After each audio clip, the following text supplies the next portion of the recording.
aparte de todo, pues, hablamos hasta de conceptos matemáticos, de cómo era más fácil, es como la creación, el Big Bang en sí mismo es contradictorio. Incluso un matemático muy famoso tenía una discusión con Stephen Hawking sobre la teoría del Big Bang, y él le decía, hermano, eso es contradictorio, porque es que ustedes tienen que tener una fe muy tremenda para decir que había un punto minúsculo de singularidad, que eso es un concepto completamente filosófico, y nos lo están vendiendo como ciencia, y que ese punto minúsculo de singularidad luego explota, y esa explosión empieza una expansión y se va creando lo que nosotros conocemos como materia, espacio y gravedad. De hecho, si hay espacio es porque hay gravedad. Entonces él comienza a decirle a él que había antes de ese punto de singularidad. ¿Cierto? Entonces, no, antes de ese punto de singularidad no había nada. Y entonces Stephen Hawking ya terminaba, era como dando patadas de ahogado en esa... A mí no me gustó, los científicos pues lo elogian y eso, pero a mí me pareció que él no le respondió al matemático. Y que conste, este matemático que le hizo esa pregunta es un matemático no deísta, es decir, no cree en Dios, pero le dice, hermano, así como los que creen y tienen fe, ustedes también tienen fe en una cosa que ni están viendo y mucho menos un punto de singularidad. Eso es un concepto completamente filosófico. Partiendo pues de ese principio. La evolución también es ilógica, y hay muchos genetistas, hay muchos que hablan de lo ilógico que es el concepto de la evolución, ¿cierto? El ser humano genéticamente no tiende como a cambiar. De hecho, nosotros tenemos en cada célula, en el núcleo de cada célula, hay como una especie de programación para que cuando sale algo que medio esté hibridando, la misma célula lo cancela. Es decir, el ejemplo más claro está en los mulatos. El caballo con el burro, la yegua con el burro, y sale el mulato, y el mulato sale estéril, porque es como que intrínsecamente la naturaleza se cierra como al cambio. Y hay un estudio muy grande sobre eso, pues que si nos quedamos hablando aquí, se nos va largo. Pero hay muchos estudios. También hay una arqueología que nos han vendido ahí muy rarita, que viene desde los años 30 por unos grupos auspiciados por unas corrientes masónicas, y nos han vendido a nosotros una falsa arqueología, un falso mito de lo que es el ser humano, para llegar a un punto en el cual el ser humano crea que simplemente es un amasijo pensante que nace, crece, si acaso se reproduce e inevitablemente muere. Entonces nos están vendiendo esa idea para que nosotros no busquemos ni pensemos en Dios. Un ser humano que no tiene a Dios, que no tiene un concepto de lo trascendente, una identidad espiritual, es muy fácil de controlar, porque le vendes cualquier cosa y lo manejas como un borrego, ¿no? Bueno, demasiado escueto, resumido, precario, parco y mediocre mi respuesta, pero es que... No, sí, no, obviamente. Pero esta persona me quería presentar. ¿De qué están hablando? Te acabo de apretar una hora, entonces me tiraste. Del caos a la paz, ¿no? El tema que Es que Mariana estaba preguntando que... Bueno, Mariana, nosotros, por la fe, de hecho, ya que me estaba acordando Daniel, hay un estudio matemático americano que no era creyente. Y él decía, creer en que nosotros venimos del azar, del caos, es decir, el caos como un principio de la termodinámica, es decir, algo que está completamente desorganizado. Él dice, es más fácil tirar la Biblia en un remolino, tirar una Biblia, o un libro, o él llamaba más bien como las cosas de un libro de Shakespeare, pues Hamlet, o alguna cosa de esa, o el Lear. Si usted lo arroja en un remolino y que eso vuelva en ese remolino, se haga otra vez exactamente como era el libro. Él dice, decir que la creación y que el orden provenga del caos es como usted arrojar una cosa y que se haga ahí. Él decía, el ser humano o la vida no se creó del caos, es imposible. Y él tiene una ecuación matemática tremenda, eso es una tira, y el hombre empieza en un tablero a hacer la ecuación del caos, y él dice, matemáticamente es imposible que nosotros provengamos del caos. Y si existe un orden y una coherencia a priori al ser humano, hombre, eso es Dios, ¿cierto? Tratando de demostrar pues con esa teoría la cosa de la evolución, la teoría de la evolución se terminó siendo creyente, porque él mismo te convenció de que eso no tenía ni pie ni cabeza. Sí. Y sobre todo que pues ve uno la mentira que hay en eso, porque es algo que está cambiando cada rato, o sea, evoluciona, para ellos no solamente evoluciona el hombre, sino sus propias conjeturas van evolucionando según van apareciendo cosas. Entonces resultó que encontraron una civilización de 4 millones de años donde se creía que el ser humano no tenía todo eso de vida, y entonces ya empiezan a cambiar el formato y dicen no es así. Entonces resulta que y van variando las cosas, pero es que mira, en un momento la tierra supuestamente era plana y el que no decía que era plano lo mataban. Y entonces ya luego la tierra es el centro del universo, y luego que ya no, entonces todo va cambiando, pero la ciencia, yo creo que a veces se necesita más fe para creer en lo que dice la ciencia que para creer en Dios. Sí, total.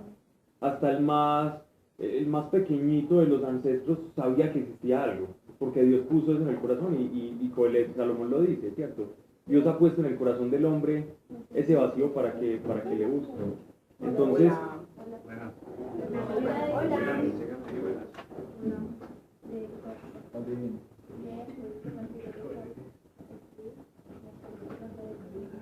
y tener pruebas materiales del espíritu es la cosa más ridícula del mundo. Y además hay algo que he aprendido a conocer y que siempre lo he dicho, que fue algo que me abrió mucho a mí los ojos, y no fue un descubrimiento como ni por el estudio de la escritura, ni mucho menos, sino en oración. Y es un principio muy claro, y es que la verdad, solamente uno tiene acceso a la verdad a través de la revelación. Porque el mundo espiritual se desdobla en este material, es decir, el mundo espiritual decide sí revelarse a esta carne, ¿no? Mas por la propia carne, arrancar el espíritu es difícil. No podemos acceder desde la carne hacia lo espiritual. Por eso Cristo fue el que tuvo que bajar, por eso Él dice, yo soy el pan que bajó del cielo, yo soy el camino, yo soy la verdad y la vida. Él se entrega porque viene de arriba hacia abajo, es una revelación. Hay un documental muy bacano, Mari, que se llama Dios de las Maravillas. Yo creo que eso está en YouTube. Buscarlo. Y es un grupo de científicos de Dios que se dieron como la tarea de estudiar todas las cosas, la naturaleza, el universo, los animales, y todo como desde la palabra de Dios. Y encuentran un montón. Por ejemplo, hay partes del pop, sobre todo, donde hacen muchas referencias a cosas de la naturaleza. Entonces ellos se dieron la tarea de investigar todo esto científicamente. Increíble. Se llama El Dios de las Maravillas.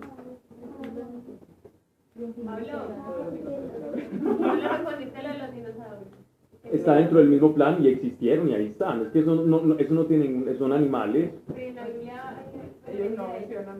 Hablan del Leviatán, el Leviatán es la séptima. Y se hace una descripción de un animal en Job, que es Leviatán, y la descripción, pues hay algunos que la han como dibujado y como dinosaurios. Como esos aleosaurios.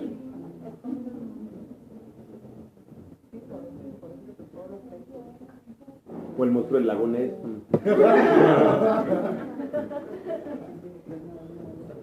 Ética se ríe por allá. Con su mentecilla.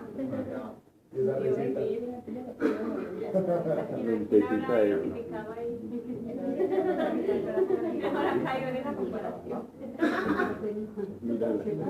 Míralo.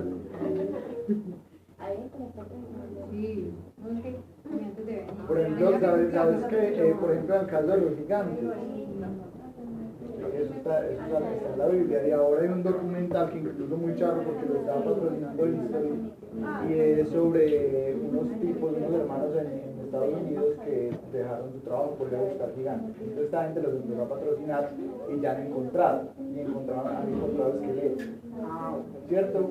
Y algunos han encontrado como las referencias escritas, de hecho han ido donde las personas que los han encontrado dijeron, nosotros en el año no sé qué lo mandamos al Museo Smithsoniano, y llegan al Museo Smithsoniano y empiezan a entrevistar personas de allá y dicen que aparece como un reporte de que algo ha llegado, pero que no aparece nada, y luego por allá haciendo unas entrevistas como que descubrieron que en algún momento llegaron muchos de estos esqueletos, pero que hubo personas del Smithsoniano que mandaron a destruir absolutamente todo lo que llegaba. El Instituto Smithsoniano fue creado por familias de corriente masónica. El Instituto Smithsoniano de Ciencias. Y por dineros de la Fundación Rockefeller y los Rothschild también. Bueno, sigamos. Que sigamos, no hemos empezado. Vamos a frenar ahí. Bueno, vamos a entregarle este tiempo al Señor. Padre, solamente a ti te honramos, solamente a ti buscamos. De ti queremos conocer y saber. Tú eres la luz, Señor. Tú eres el camino y eres la verdad. Eres la vida.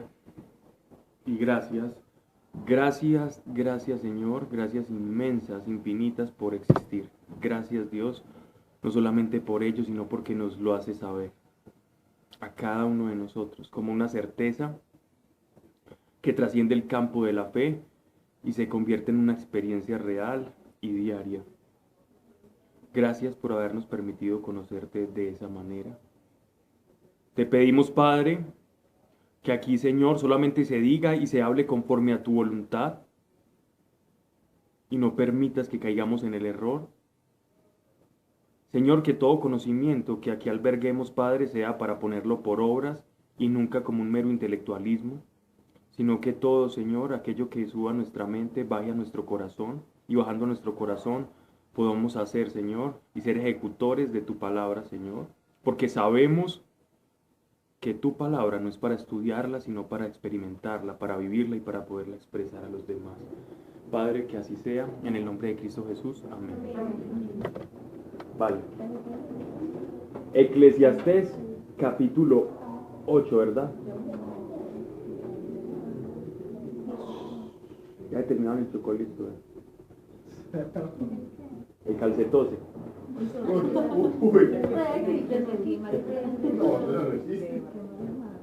Pero te acordás. Yo aquí juzgando. Estabas arrojando juicio. ¿Qué hace aquí? Mariana no está cumpliendo años. No, yo no apoyar y me dejaron trabajando a mí. Yo soy el único que Te fueron a pasear honoris cumpleaños. Sí. Y en mi casa yo soy el único que trabaja. Haces bien. Mi papá está muy lado. Mariana viene sirviéndole a Dios y mi hermano está en la universidad, entonces pues perder una clase el hombre arrancó de uno. Y yo me fui a trabajar y en AM. Ah, qué bueno. Mariana. Y yo aquí rajando, yo María Le llamamos y le cantamos el cumpleaños. Allá empezó opción. Me invitaron a comer por la noche algo para que yo pudiera ir. Entre todos decidieron que me abriese a pasar. Y te van a trabajar. Prácticamente. Ok, vamos a empezar. Perdonadísima. Capítulo 8, verso 1. Vamos. Aleja que viene por primera vez. Sarita que viene Con Elena por primera vez en el año. Elena viene por primera vez. Y ya nomás. Estamos en la mitad del Eclesiastés, ya vamos a acabar. Tenemos dos alternativas. Una, seguir Reyes, seguir el libro de Reyes en el Antiguo Testamento. Otra, ver una carta apostólica del Nuevo Testamento y continuar con Reyes. Ya ustedes... Santiago no. Pero eso, Puede ser Santiago. pero ¿tienen que hacer la secuencia así o No, por eso estoy poniendo como la posibilidad. ¿cierto? Normalmente hacemos así antiguo, nuevo, Y es que la Biblia no está escrita como en orden cronológico.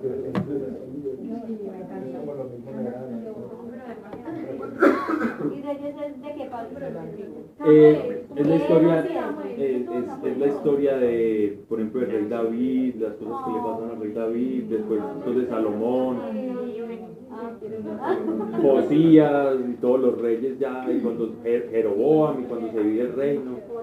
Es mucha historia. No, tranquila, yo voy a buscar la de esta. Llegó el bullying encarnado. Estaba esperando. Estaba esperando que no llegara. Sobre todo, estaba Otro esperando bullying. que yo llegara. Pablo se pone súper feliz que yo le haga bullying. Ya me estaba volviendo como más. Bueno, ¿Cómo se llama? Erika. Yo creo que las Marías mejor. Es que Manuela tiene el monopolio de ese. monopolio de cojines y de gomitas. Tiene gomitas. Por eso digo, ¿no? Y si usted las da, tampoco. Hay rotación. Que no Ay, paro, Sara. porque- ¿Te gusta? Sara y Que Elena. no paro porque Sara y Elena. Vino, oh, mírenle la barriga. Hace 2 años decíamos algo. Porque en clase de Biblia hay más hombres que mujeres. Me retracto. Ay, fue madre, yo no había visto. ¿Estás feliz, no? Nos invadieron con una migración. ¿Qué? ¿Está feliz, Pablo? ¿Por qué crees que estoy feliz? Recordá a Sebas, ¿no? Mira que Sí, no, Y pensábamos, ¿por qué será que atrae más la clase de Biblia a los hombres y me retracto? mira, Sí, es que también. de niños como en estas últimas generaciones han nacido más niños que niños. Siempre nacen en proporción de 5 a 3, nacen más hombres que mujeres. Es una estadística Y mundial de ahora mortalidad. nace mucho Y eso. no que era 7 mujeres por No, un 5-3. hombre. La relación es 5-3. Pero mamá, Que nacen más hombres que mujeres en el mundo. Y ahorita está Pero en mucho otro niños. mundo, o sea, Exactamente. Ahí. Pero mueren más los hombres. Pero no parece ahora tienen 17. Ah, porque por el 7, porque el 7 es número de plenitud. Pablo, pero no sé, en ese caso no sería mejor de pronto volver al nuevo. Y sobre todo como una carta como más edificante. Sí, Ok. sí. Porque por gusto, el antiguo, sí, pero Sí, a mí también me gusta más el antiguo. pero es que las cartas son como más Pero las cartas son muy bacanas. Sí. para que usted se vaya y no vuelva. Ya leí aquí recapitula, Pero las cartas son más completamente. señorita Eva. Sobre todo que son como más edificantes, pues de traen a uno como más claridad de qué hay que hacer. Descarto. Son más homiléticas. Y sobre y Pero ya esta llevamos también está homiléticas. así. Me trae que ustedes sepan. sí, no. Para predicar, es decir, para llevar a la vida, sí, no, para llevar a la vida Práctica. Sí, práctica, para llevar la palabra de Dios a la vida práctica, eso es la homilía. Orar. Sí. Es que de hecho la homilía es la explicación del Evangelio. Bueno, sigamos. Empecemos. ¿Quién como el sabio? Pregunta Salomón. ¿Quién como el que sabe explicar las cosas? La sabiduría del hombre ilumina su rostro y quita aspereza a su semblante. Guarda el mandato del rey a causa del juramento hecho a Dios. No te apresures a alejarte de su presencia, ni persistas en cosas que le desagraden, porque puede hacer cuanto quiere. Pues la palabra del rey es eficaz. ¿Y quién podrá decirle? ¿Qué es lo que haces? El que guarda los mandamientos no tendrá mal. Y la mente sabia conoce el tiempo y el juicio. Que para toda cosa hay tiempo, juicio, y es mucho el mal que pesa sobre el hombre. Porque no sabe lo que vendrá después. ¿Y quién podrá decirlo cuánto ha de suceder? No tiene el hombre poder sobre el espíritu para detenerlo, ni tiene poder sobre el día de la muerte. No hay armas para tal guerra, ni podrá la iniquidad salvar al reo que la comete.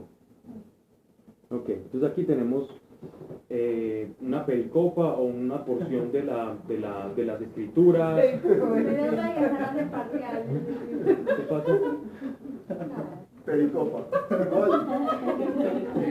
Un fragmento. Un fragmento por No habla en lenguaje escrito, entonces.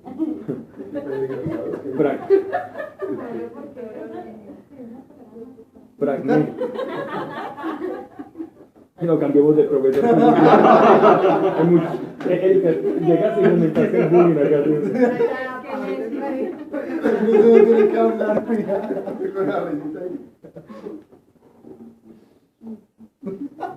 Ok. Descubriendo Discovery aquí.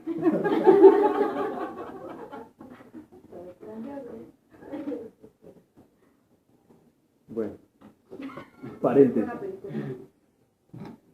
Pericopa, fragmento, porción de un texto que está enmarcado dentro de un orden literario, perdón. Bueno. aquí vemos como tres elementos, ¿cierto? Él está hablando de la sabiduría y haciendo un elogio de la sabiduría. Pero nótese que él, a pesar de que él está haciendo un elogio de la sabiduría, él dice, ok, la sabiduría es bueno, la sabiduría es algo buena que embellece al hombre, que la posee. Sin embargo, esa belleza y esa ciencia o esa sabiduría no le sirve para domar o controlar al espíritu. Pablo, pero esa sabiduría de la que le está hablando ahí es sabiduría humana. Sapiencial, humana, completamente humana. Pero es inspirada por Dios, es que la sabiduría viene de Dios. Pero es que la sabiduría tiene escalafones. Me explico. Tú puedes ser sabio, pero tener poca revelación. ¿Cierto? Tú puedes ser sabio y tener poca revelación. El rey Salomón era sabio, pero estaba muy limitado de revelación.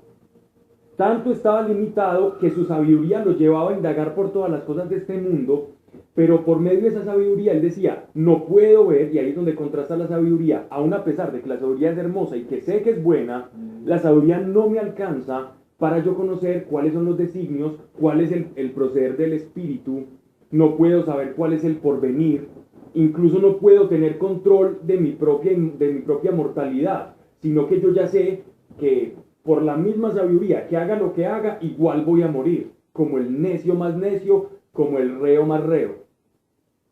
O sea, la sabiduría, pese a que él dice que es buena, sigue siendo o entra dentro del campo de la vanidad. ¿Qué es la vanidad? No sirve para nada. No sirve para nada. Pero es mejor tenerla que no tenerla. Pero no sirve para nada, no estoy diciendo como que es mejor ser necio que sabio, de ninguna manera. Lo que estoy tratando de decir es que el sabio se pregunta, ¿cierto? Pero sin revelación no existe nada. ¿Qué es la revelación? Revelar es quitar un velo, ¿cierto? Como cuando las cámaras de antes que, ay, vamos a revelar el rollito, y iba uno y le revelaban pues lo que estaba oscuro. ¿Cierto? ¿Recuerdan? Bueno, a mí me tocó. Bien. Pablo, ¿puedo hablar? No, tenemos la misma edad. Tengo una inquietud para hablar con este tema. Que tú me colocas una tarea para leerla. Sí, entonces por eso estoy ya como muy incompaginado con la ¿Quién sabiduría. te puso la tarea? Vos que me puse a leer Génesis 37 sobre Ok. la sabiduría de José. Ok. Ahí sí hay revelación, porque pronostica que hay unos 7 años de muy buena producción y otros 7 años. Sí, es una revelación, pero es una revelación, digámoslo así, es un don del Espíritu. Pero pero no es una revelación de las preguntas o de las inquietudes del ser humano. Porque José, él decía, ay, Dios me habló y puedo interpretar un sueño, y él le fue fiel a Dios. Su nivel de revelación era un Dios Señor, dueño de todo, al que si él le servía y se comportaba moralmente correcto, entonces respecto a ese caminar recto, ese Dios proporcionalmente lo iba a bendecir. Esa era la revelación que él tenía. Lo otro son revelaciones mediáticas, como una profecía, un don, etcétera, etcétera. Interpretación de lenguas, eso ya es otra cosa aparte. ¿Ya? Entonces lo que estamos hablando de la revelación es la revelación que tenía Salomón. La revelación que tenía Salomón era una revelación completamente limitada. Y él está sufriendo él está sufriendo interiormente. Él tiene un dilema, una disyuntiva, un problema bien grave, porque esa sabiduría le dice que hay algo más, pero no le alcanza para arrebatar ese algo más. Y eso produce pesadez de espíritu. De hecho, todo buscador, toda persona que se meta a buscar en la nueva era, en el yoga, en todas las religiones de Oriente, digámoslo así, para nosotros como occidentales, buscando cosas, o en horóscopos, o en brujas, o en cosas de ángeles, etcétera, etcétera, estamos obedeciendo a ese principio. Hay como un ápice de sabiduría en esa persona, que está clamando y está buscando por eso que sabe que está ahí. Pero sin revelación uno se pierde, y uno cree cualquier cosa, ¿no? Revelación, un ejemplo. te voy a contar. Eso fue el jueves. Yo llegué a Bogotá y tuve una reunión con una neuropediatra muy famosa de allá, pues como de la clínica Country y todo eso, que son como los mejores en fertilidad y todas esas cosas. Y entonces, esta mujer, una mujer pues, que no creía, normal, una mujer de ciencia y todo lo que la ciencia haga, pero le tocó ver un milagro dentro de un nacimiento de una niña que no tenía por qué estar viva en estos momentos. Ahora está súper viva, toma tetero y hace de todo. Y ella no tenía por qué estarlo. Y esta niñita en medio la tenían con respiración artificial, a 600 respiraciones por minuto, pues como el pulmón, contracciones. Era como electrocutadita todo el tiempo. Les tocó ver, porque ellos tienen unas cámaras que supervisan ahí en esos cuidados, cómo la niña se arranca el neurotórax, eso tiene una... Aparato. La conexión. Sí, neumotórax, ¿cierto? Que lo tenía ahí como pegadito, ella lo arranca y en el mismo momento que lo arranca ella empieza a respirar normal y ella solita lo hace, una bebecita prematura. Entonces ella dice, esta niña, primero, ¿cómo está sobreviviendo? ¿Cómo no tiene un problema cerebral? ¿Y cómo rayos una bebecita se quita eso si eso está pegado? Ella estaba pegada con cable. Después le hicieron los exámenes, la niña no necesitaba eso ya y comienza un desarrollo, entonces ella comienza a hablar con una prima mía, que fue la que le ocurrió. La hija de tu prima, la de toda la historia. ¿Eso cuál? ¿La de Bogotá? Sí. Pero ya no se me ocurre hace rato. No, hace rato sí, por eso. Pero yo apenas vine a hablar con la pediatra. Ah, ya. Sí. Y entonces, ella muy impresionada como por...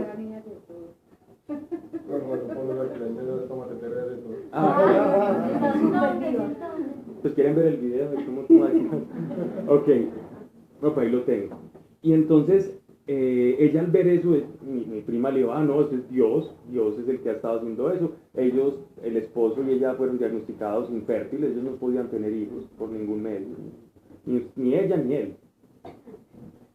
Y entonces, aquí está pasando algo, esto no es normal. Y entonces tuve una cita con ella y en esos momentos pues yo comencé a contarle cómo fue mi experiencia con Dios y el Espíritu Santo comenzó a tocarla a ella mientras estábamos hablando. Toca una médica de esa manera y pero yo ¿por qué estoy sintiendo esto? ¿Qué me está pasando? Eso fue una revelación. La revelación de Jesús es más que lo que usted creía.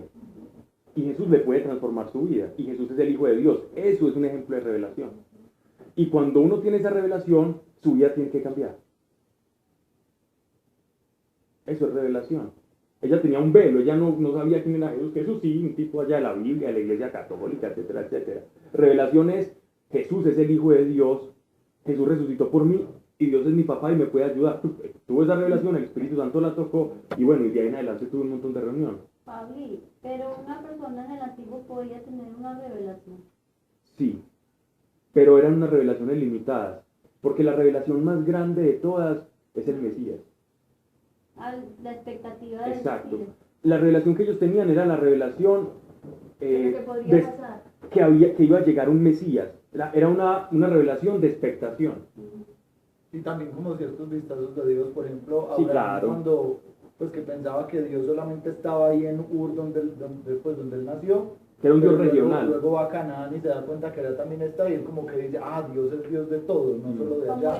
Bueno, sí. Conociendo más cositas de Pero Dios. recuerden lo que hablábamos cuando siempre empezamos a estudiar Biblia, y es que la revelación de Dios ha sido progresiva a través de la historia. Entonces, Abraham tenía un conocimiento de Dios. Mira que Abraham le decía a Dios el Shaddai, que significa el Altísimo, ¿cierto? O el Shaddai, que viene pues como, que no es hebreo propiamente, significa como el Dios de la montaña.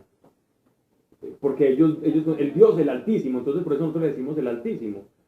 Y miren ustedes que Dios cuando se le aparece a Moisés en la zarza, él le dice a Moisés, Dios le dice, tus antepasados me conocieron como el Shaddai, me conocieron como el Dios de Israel, etcétera, etcétera. Diles que yo soy el que soy. Porque él le preguntó, bueno, ¿y cuál es tu nombre? ¿Cómo me refieres? Diles, yo soy el que soy. Eso fue, por ejemplo, otra revelación de Dios. A Dios lo conocían como el sí, un Dios, pero habían otros dioses. Y en el momento del Sinaí ellos dijeron, este es el Dios de Israel, el yo soy el que soy, el innombrable, sobre el cual nadie puede hacer una imagen, porque uno no puede hacer una imagen de yo soy el que soy.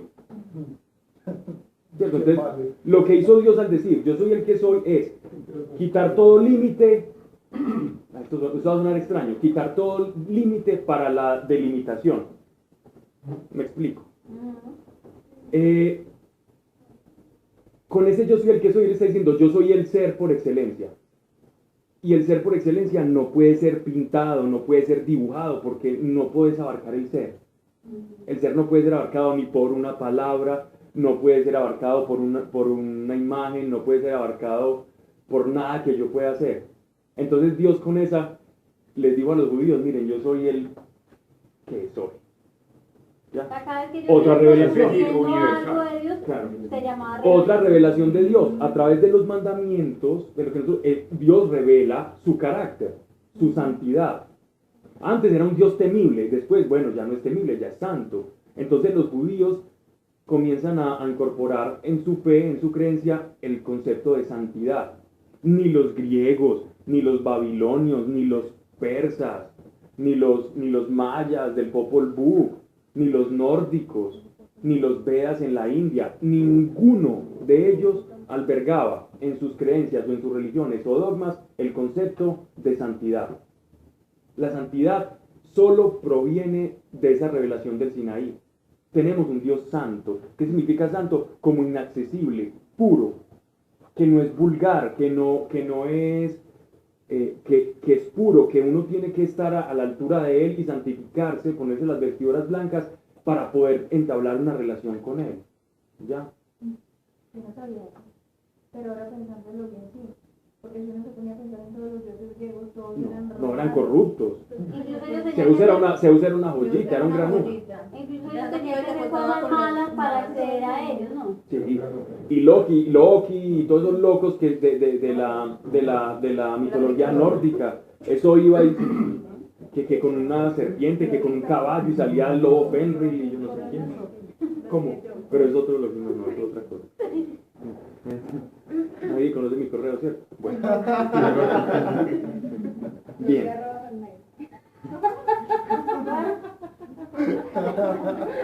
Ahora está muy duro, Pablo, ¿no te diste cuenta que te No lo pensaste muy en volar. Por favor, dejemos un puestico por allá con... Un marica no haya llegado, es un puesto por allá. Un bullying terrible. Bueno, pero... Bueno, cada vez voy acumulando esa limonada de albahaca. Voy acumulando y ya va en galón. Ustedes no han probado la limonada de albahaca de... Ok. Entonces, la revelación es la manera en que Dios señala a un hombre. Dios te señala desde el cielo y te dice, mira, esta es la verdad. Eso es revelación. En caricatura es eso. No hay manera de acceder a la verdad si no es revelada. Aunque como nosotros somos espíritu y venimos del espíritu, en nosotros hay una remembranza de la verdad y de nuestro Creador, que podemos leer o podemos intuir a través de la creación. El apóstol Pablo lo dice en Romanos. Y por medio de la creación, de las cosas que se ven, podemos como inferir que hay un creador, por la perfección, por la armonía, por cómo funciona el engranaje de lo que es la vida y la naturaleza. La misma naturaleza está clamando y está diciendo, hey, alguien me hizo. Pero aún así esa revelación no te sirve para conocer a Dios personalmente, necesitamos una revelación especial. Esa revelación especial sí proviene del Señor. Ayuda. Ok. Bien. También nos habla de la sabiduría que no nos sirve para conocer los designios de Dios ni para autodesenvolvernos en nuestro propio destino. Es decir, no controlamos nuestro destino. ¿Por qué? Para muestra un botón. Nacemos y por más sabios que seamos nos vamos a morir. ¿Ves? ¿De qué te sirve si igual te vas a morir? Y no puedes tampoco controlar el día. Tampoco. Exacto. Y la sabiduría se puede buscar, pero la revelación, si no viene de Dios, no la pueden... No la puede. Y otra cosa que quede claro, la sabiduría que tenía Salomón no le alcanzaba para apropiarse de la revelación. Por más así haya sido el hombre más sabio del mundo, no sabía quién era Jesús, ni sabía que existía cielo, ni sabía que existía un infierno, ni sabía que iba a haber resurrección de los muertos. Él no sabía eso. Eso es revelación que nosotros tenemos ahora. Él no De hecho, tenía eso se veía, por ejemplo, en David, Claro, que supuestamente no era tan sabio como Salomón. pero tenía más revelación. Y todas esas revelaciones sí sacian el corazón y el deseo de... Que él dice que aunque tú seas sabio, nunca vas a llenarte como sentir esa plenitud. Ni la sabiduría ni la revelación van a podernos dar una plenitud. O sea, lo que él quería buscar con la sabiduría era como llenar ese vacío que él Total, tenía. igual que todos. Ujú. Todos nosotros somos iguales, ¿cierto? Iguales, todos estamos buscando ser felices. Es que el Eclesiastés es la pregunta, hey, ¿por qué yo buscando ser feliz no lo logro ser? Ese es el tema del Eclesiastés. Quiero ser feliz y me doy cuenta que no puedo, solo por ratos. Entonces él empieza esa disertación continua entre la vanidad de las cosas, el trabajo, etcétera, etcétera, y hablar de temas humanos que él va viendo y va observando, ¿cierto? Y va estudiando. Habla del rey, ¿cierto? Entonces él habla del rey, vamos a hacer como un símil, y así lo hacía San Jerónimo, cuando hablaba de este libro del Eclesiastés. El rey, en este caso, pues, él hablaba del rey como Dios y el rey natural. El rey Dios y un rey cualquiera en el orden natural, un déspota de esos reyes asiáticos que eran muy tiranos. Esos reyes asiáticos, por ejemplo, San Jerónimo decía que eran más o menos como el fuego, ¿no? El fuego es bueno tenerlo cerquita, ¿cierto? Pero si usted se acerca demasiado, se quema. Si se aleja demasiado, no obtiene el favor del fuego, que es el hecho de que lo va a calentar. Entonces él decía que ante el rey un sabio se debe comportar, no se entrometa demasiado, porque usted va a terminar bajo cualquier ataque emocional del tirano y usted va a caer. Más manténgase bajo su sombra, no, bajo su calor, y sea prudente. Entonces es como algo a la prudencia que él dice sobre los reyes de Oriente, pero también así debe ser con Dios, porque él todavía no tenía un concepto de Dios como papá. Ese concepto de Dios como papá en el Antiguo Testamento no se ve. No se ve. Un judío, sea Moisés, sea cualquiera de los profetas, nunca llamó a Dios papá. Si alguien veía a un judío decirle a Dios papá, si un judío veía a otro decirle así, inmediatamente se iba a rasgar las vestiduras y lo iba a apedrear. Eso era más que todo era como por el temor que se tenía desde Dios. Pues, no, Por la revelación, por la revelación. Ellos no tenían la revelación de Dios papá, ellos tenían la revelación de Dios rey. Por eso... Pero, sin embargo, yo pues hago un paréntesis, era como también por el, pues, de más que por el temor, porque uno siempre es como ese, o el respeto que Claro, lo mismo que el rey. Pero mira que uno puede respetar a su papá y no verlo como un rey, sino que es un respeto de amor. El de los judíos no era un respeto por amor, por filiación como paternal, sino que era un respeto es un soberano, que si yo no hago lo que le gusta, me pasa la guillotina. Y Dios se hubiera enojado si lo hubieran llamado papá en esa época. No, porque era la verdad. No, porque era la verdad. Y a Dios no le va a enojar la verdad. Y dije, no, yo no le he revelado eso, no me trate así, no.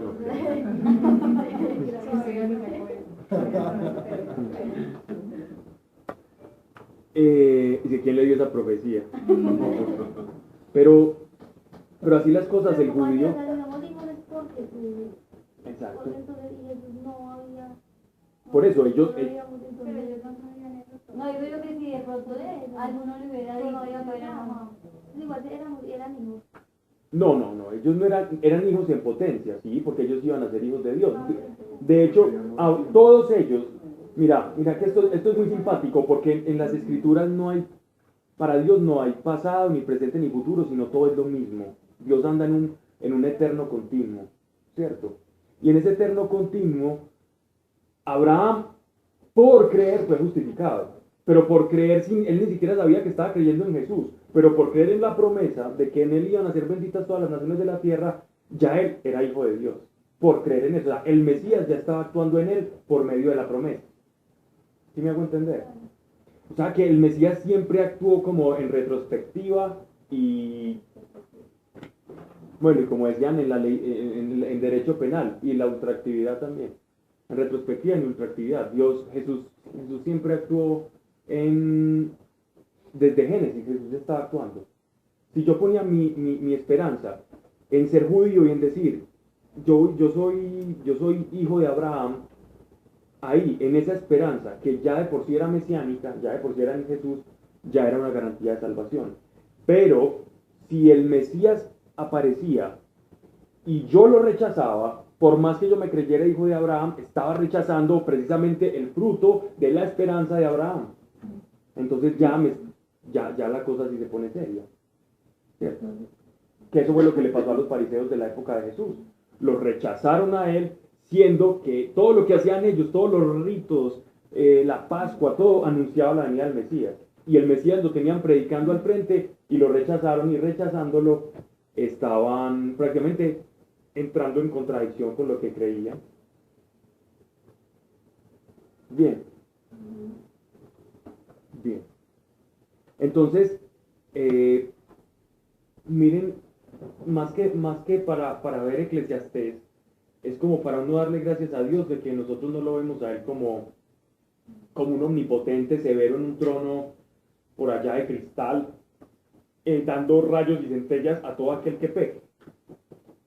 Que ha sido una imagen de Dios muy clásica, ¿cierto? Es el Dios que hay que temer, ¿ya? Y el temor de Dios hay que entenderlo en la perspectiva del amor.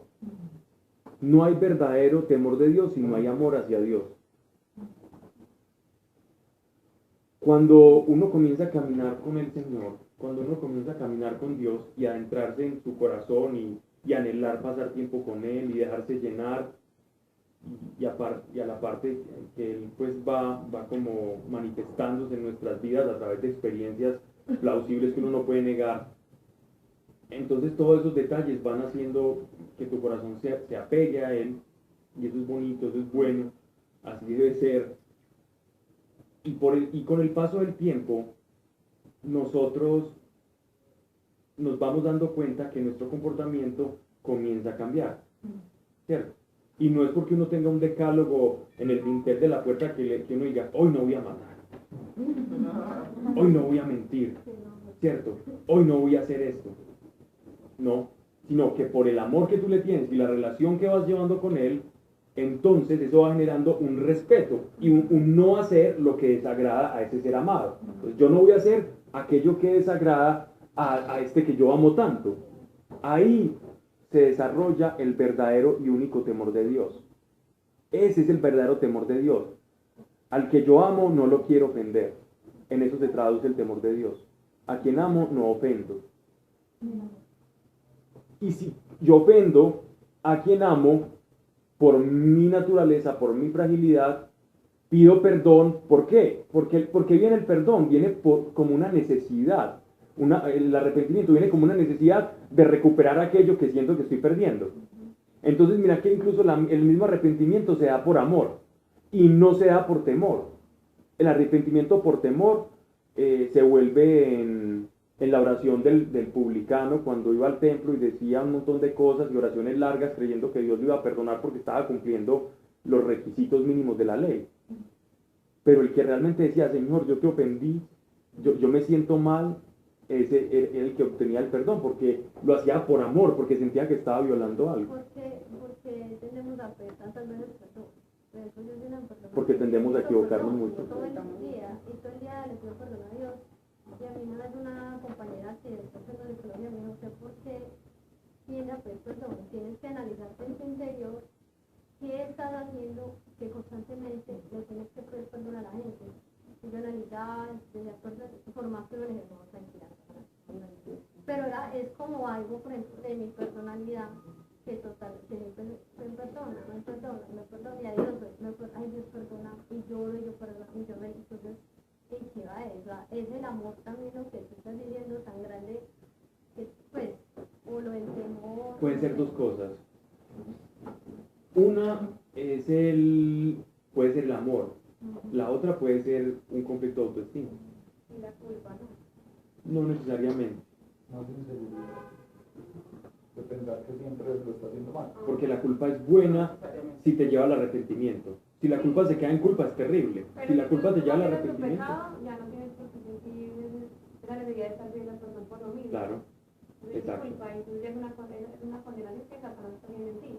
Si tú pides perdón y sigues pidiendo perdón por lo mismo, por la misma cosa, no por cosas diferentes, porque uno todo el tiempo está pidiendo perdón por cosas diferentes, pero si es por lo mismo, entonces quiere decir que se quedó en la culpa y no pasó al arrepentimiento. Mira, Yo sé yo que Dios es tan perfecto de perdonarlo. Exacto. y cuando se habla, no me acuerdo en qué parte está, pero que dice que en el verdadero amor no hay temor.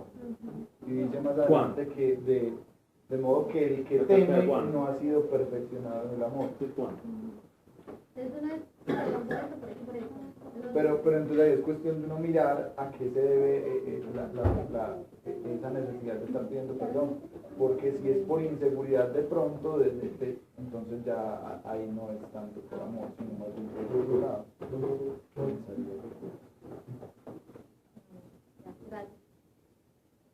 eso es. Bien. No tiene el hombre poder sobre el espíritu para detenerlo, ni tiene poder sobre el día de la muerte. No hay armas para tal guerra, ni podrá la iniquidad salvar el reo que lo comete. Es decir, él está diciendo la sabiduría como herramienta, como arma para afrontar la vida, ¿cierto? Aún las cosas que nosotros tenemos y la ciencia no puede ir en contra de lo inevitable. Por lo tanto, estamos en una desventaja grandísima. Versículo 9. Esto he visto poniendo atención a cuánto sucede bajo el sol. En tiempos en que el hombre domina sobre el hombre, para su, ¿qué dice la de ustedes en sus Biblias? Pero esto que Para hacerle dice mal. Sí, la tengo sobre la mal. injusticia, ¿Cómo? Para hacerle mal. Sí. O sea, él está observando en estos momentos, va a hablar de una situación en que alguien tiraniza a otro, ¿cierto? Alguien con poder tiraniza a un lacayo, a un vasallo, a un peón. Vi a impíos recordados, mientras que los que habían hecho el bien se iban del lugar santo y eran olvidados en la ciudad. También esto es vanidad, porque no se ejecuta prontamente la sentencia contra el mal. Por ello el corazón de los hijos de los hombres se llena de deseos de hacer el mal. Miren esto tan importante. Sí. El hombre, vamos en capítulo 8, verso 9. Miren lo que trae la injusticia. Él nos está diciendo, nos está hablando acá de una situación en la que un tirano está subyugando y está tratando mal a una persona. El tirano es recordado, pero el que está tratado mal, aún obrando bien, no es recordado. Y es vanidad, es decir, él dice es vanidad porque igual los dos se van a morir.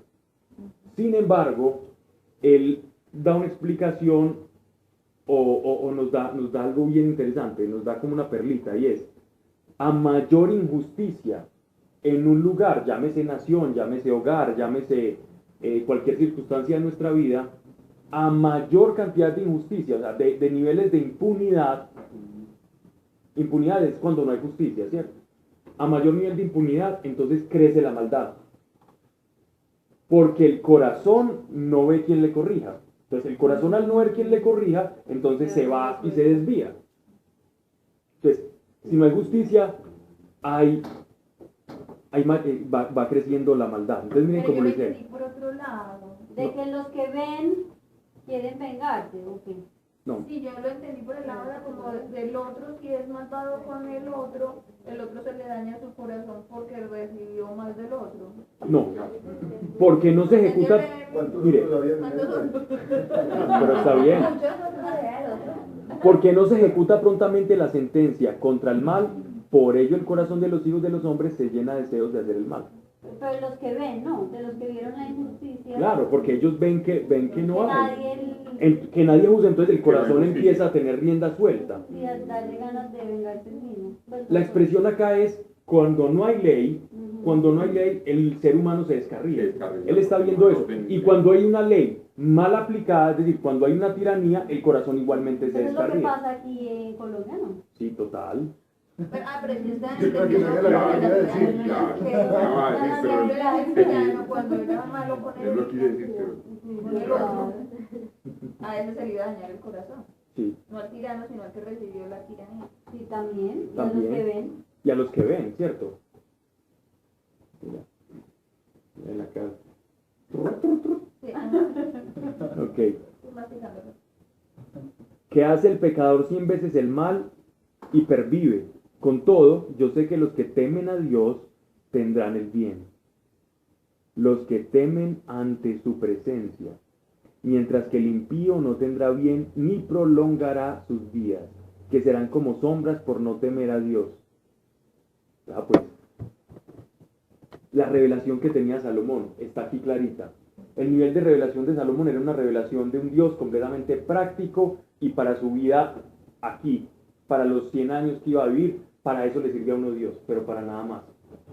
Dios para Salomón era beneficioso y era un Dios que sí iba a hacer justicia. Entonces Salomón aquí no alcanza a comprender lo que es la justicia divina, lo que es la justicia ultraterrena, la inmortalidad del espíritu, ¿cierto? La venida del Mesías que iba a venir a través de la resurrección de los cuerpos, que iba a haber una tierra nueva y un cielo nuevo, que los ángeles iban a ser juzgados, es decir, él no tenía ni idea del juicio final. Entonces él está diciendo, sé que en esta vida el impío Dios lo va a juzgar, Dios va a juzgar, y es mejor temer a Dios para huir de su juicio, ¿cierto? Porque el que teme a Dios lo sigue y no tiene como ese juicio. Entonces aquí nos da como luces de lo que normalmente los judíos a través de muchos años creyeron por la revelación que tenían, y era que, bueno, nos morimos y si caminamos con Dios vivimos bien mientras estemos vivos, pero una vez muramos, ya se acabó todo. Sin embargo, tal vanidad se da sobre la tierra, que son tratados justos como conviene a los malvados, y malvados como conviene a los justos. Y me digo que también esto es vanidad. Por eso alabo la alegría, que el hombre no tiene bien bajo el sol, sino comer, beber y alegrarse. Y esto es lo que queda de sus trabajos en los días de vida que Dios le da debajo del sol. Él está diciendo, mire, resulta que ya sabemos que el disfrutar de las cosas es un don de Dios, igual del trabajo. Lo que pasa es que él repite mucho, entonces yo también repito igual que él. Digo, me estamos leyendo cada párrafo, pero lo hago de formas diferentes para no hacernos muy cargados.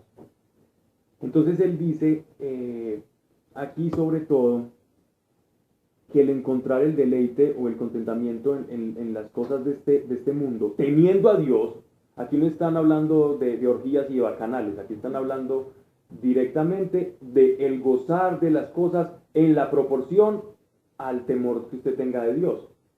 Ya, él no aquí no está dando una vida de licencias inmorales, no.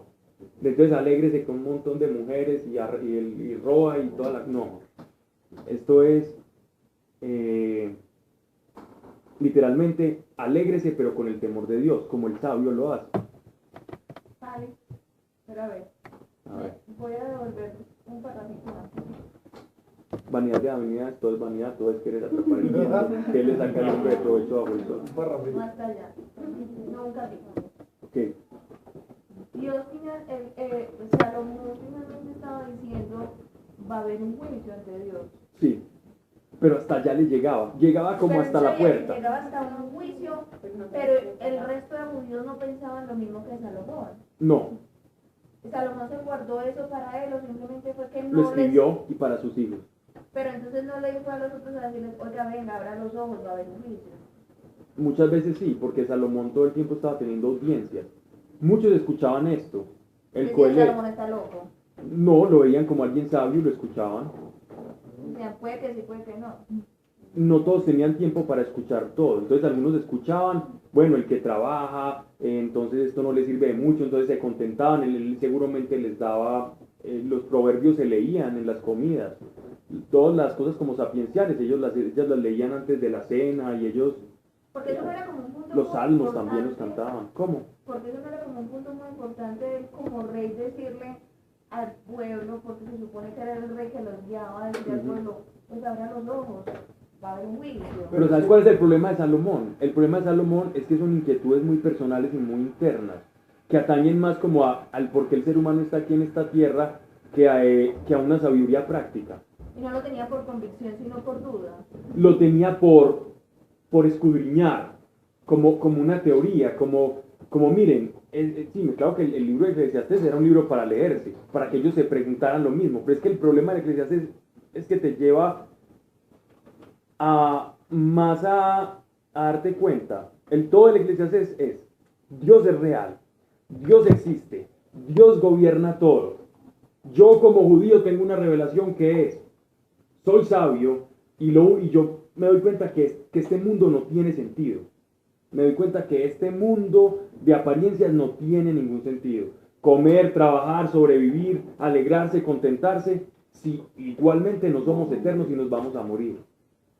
Entonces el consejo de él es, alégrense en las cosas con temor a Dios porque les conviene, porque Dios igual va a juzgarlos acá. Él sí les hablaba de ese juicio, pero no era un juicio post-mortem, era un juicio aquí, para la vida ahora. Estaba bien, le iba bien. Y Le de iba hecho, bien. ese era el conocimiento del pueblo, porque Dios les dio las leyes y les dijo, si las cumplen tendrán esto, si no las cumplen tendrán esto negativo. Ya Jesús lo explicó de otra Y manera. ese era como el conocimiento del juicio que ellos tenían, más no del juicio para una vida eterna. Como está escrito, Pablo.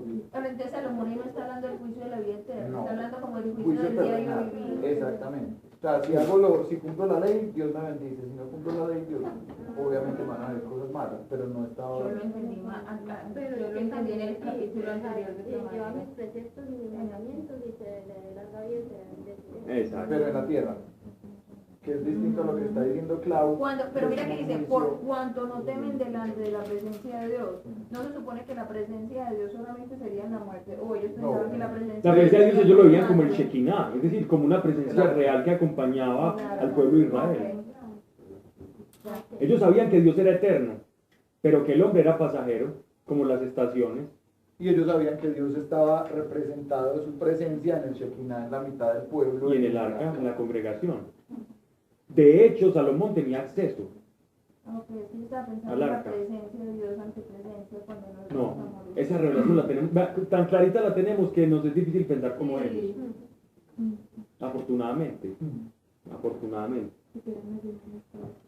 De verdad que sí. Nacimos con el Mesías ya perfeccionando la obra. Si hubiéramos creído en la esperanza del Mesías, igual vamos a resucitar con él. Como él. Entonces iban para el Sheol. El conocimiento del Sheol ya llegó mucho tiempo después de Salomón. Pero igual conociendo o no, se iban para allá, ¿no? Sí, claro. Si creían en la esperanza de Abraham, sí. Exacto. Por la esperanza, por la fe. Siempre es por la fe. Nunca es por lo que hicieran, sino por la fe. Miren pues, verso 1, capítulo 9. Poniendo en mi corazón todo esto es todo lo que él ha dicho ahí, todas esas preguntas que es como un sorbete, como un salpicón de cosas que está revolviendo la mente a Salomón. Y él está escribiendo, y él está observando, y él se iba a ver todos sus campos y miraba a la gente trabajar, y después escuchaba la historia de los asirios, y él le contaban que Urnasipal y el otro por allá de Sumeria y Hammurabi, todos él decía, estos tiranos, igual, a los que tiranizaron ya están los esqueletos, el tirano también está esqueleto, tiranizaron a los que, La momia y así. sí, él decía, ya son huesos, y él se ponía a caminar por el campo y comenzaba a disertar en todas esas cosas. Entonces aquí él está diciendo, bueno, aquí vamos a llegar, voy a reposar todo esto. ¿Quién quiere leer? Digamos que empezamos el 9. Poniendo en mí, Ciertamente he dado mi corazón a todas estas cosas para declarar todo esto, que los justos y los sabios y sus obras están en las manos de Dios. No sea amor, que sea amor o que sea odio, no lo saben los hombres, todo está delante de ellos.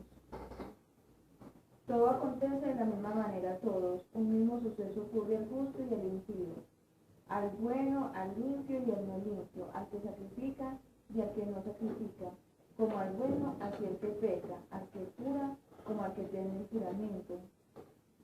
Este mal entre todo lo que se hace bajo el sol, que un mismo suceso acontece a todos, y también que el corazón de los hijos de los hombres está lleno de mal y de insensatez en su corazón durante su vida, y después de esto se va a los muertos. ¿Y quién?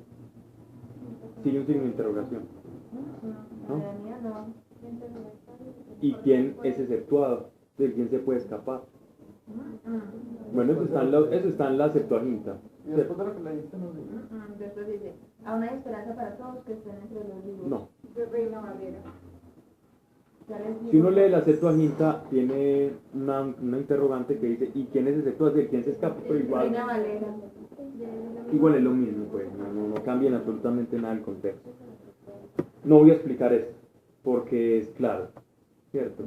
El hombre en su corazón miró, todos llegamos a lo inevitable y no lo podemos cambiar, la muerte, ¿y quién se puede escapar de ella? Él está comenzando a pensar, bueno, caminar con Dios, bueno, sí, vivís más rico, pero igual te vas a morir, entonces, a fin de cuentas, ¿qué? ¿Qué saca de provecho? Pero no termina ahí, ¿cierto? Porque sería muy fatalista. Vamos al... Aún hay esperanza para todo aquel que está entre los vivos, porque mejor es perro vivo que león muerto. Porque los que viven saben que han de morir, pero los muertos nada saben, ni tienen más paga, porque su memoria es puesta en olvido. También su amor y su odio y su envidia fenecieron ya, y nunca más tendrán parte en todo lo que se hace debajo del sol. Conclusión, los perros para los judíos eran un animal impuro, y mucho más en comparación con el león, que era un animal que era un símbolo de la fuerza, ¿cierto? Y ahí viene el famoso, como la advocación de Jesucristo como el león de Judá, ¿cierto? Y el león para ellos era algo grandioso, el perro era algo despreciable, pero ellos dicen, es mejor ser perro y estar vivo que león muerto, ¿no? Como comparando la vida, así sea corta y efímera, es mejor tenerla y disfrutarla que estar muerto, porque ya no hay nada. Ya, igual, sigue. No vamos a ahondar en lo mismo. Bien. Haz de comer tu pan con gozo y bebe tu vino con alegre corazón, porque tus obras ya son agradables a Dios. En todo tiempo Ahí. sean... Esto nos refleja otra cosa del carácter de Dios. Algo que Salomón sabía, y es importante que nosotros tengamos en cuenta también. Dios se alegra en nuestra alegría. Dios se pone feliz en nuestra felicidad. Dios es partícipe de nuestra alegría y le gusta. Porque muchas veces, sobre todo por aquello de la Edad Media, del Dios de la Edad Media, empezamos a ver un Dios lúgubre, un Dios de me alegro en tu sufrimiento, me alegro en tu martirio, me alegro en tu miseria, me alegro en que te esté yendo mal porque más te estás como asemejando a mí. Y vivimos muchos años de la época, de la era cristiana, pensando que la alegría y que la risa era mordacidad y que la risa era algo malo y que el alegrarse y el que tomar vino y el que disfrutar de las cosas sencillas de la vida, la risa incluso en algunos monasterios era prohibida. Cuando la alegría, aquí nos está diciendo Salomón, la alegría tuya alegra al Señor. La alegría con el temor, porque eso ya lo explicó en los capítulos anteriores. No la alegría del que se ríe haciendo pilatunas, no, la alegría del que verdaderamente teme a Dios. Ve, come alegremente tu pan y bebe tu vino con alegre corazón, pues que se agrada a Dios en tus buenas obras. Y miren que aquí buenas obras no está hablando de obras morales, no está hablando de darle de comer al hambriento, darle de beber al sediento, darle posada al peregrino, no están hablando de las obras de caridad. Aquí están hablando que Dios se alegra en tu alegría. Y para Dios tu alegría es una buena obra, porque un corazón alegre alegra a otro corazón. Y ahí está la buena obra, en que tu alegría contagia. ¿Sí te das cuenta? Eso es muy importante. Uno de tanto leer esas disertaciones existenciales de Salomón, se encuentra con estas perlitas que es bueno comprender. Porque él tenía una revelación de Dios, pero aquí también nos está mostrando algo. Quizás él no sabía de la vida después de la muerte, pero sí sabía que a Dios se alegraba en la alegría de nosotros. Así que buscar la alegría de alguna manera es complacer a Dios.